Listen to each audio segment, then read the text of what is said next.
మీపై మీకున్న ప్రేమకు రూపం వస్తే అది 100% నేనే స్వామి.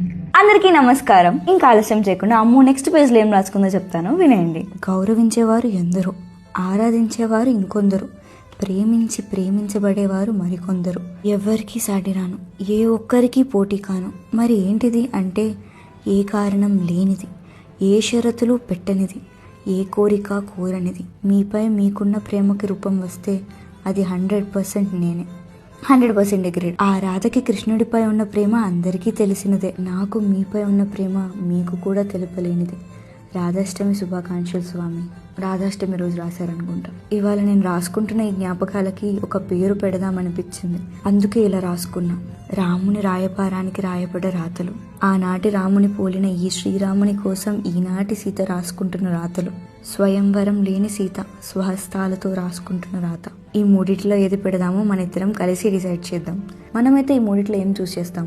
నేనైతే థర్డ్ది, స్వయంవరం లేని సీత స్వహస్తాలతో రాసుకుంటున్న రాత. మిమ్మల్ని గెలిచి మీ సీతని అవ్వగలిగితే నా జీవితం నా రాతలను మించిన రాతలా అవుతుంది. కాలేకపోతే నా చేతిలో లేని గీతలు నేను రాసుకుంటున్న రాతలుగా నేను రాలిపోయి రాతిపై నా పేరు రాయపడే వరకు కంటికి కానరాకున్నా కటికి చీకట్లో సైతం నాతోనే పదిలంగా దాచుకుంటా. ఈ పుస్తకం మొదటి పేజీలోనే నా చేతిలో లేని గీతలు నేను రాసుకుంటున్న రాతలు అని ఉంది. దాని అర్థం ఏమై ఉండొచ్చో మీకు అర్థమయ్యే ఉంటుంది.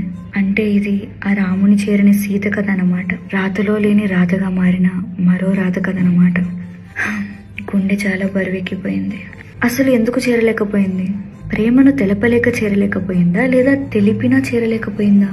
ముందుకెళ్ళి తెలుసుకుందామా, లేదా ఈ ప్రేమను ఇంతే ఇక్కడితోనే ఆపేద్దామా? ఇప్పుడు మీరు నెక్స్ట్ పేజ్ వీడియో కోసం వెయిట్ చేస్తూ ఉంటారు, కానీ ఇప్పుడు నేను మీ కమెంట్స్ కోసం వెయిట్ చేస్తూ ఉంటా. చెప్పండి, ముందుకు వెళ్దామా వద్దా? మరో పేజీ ఇక సెలవు.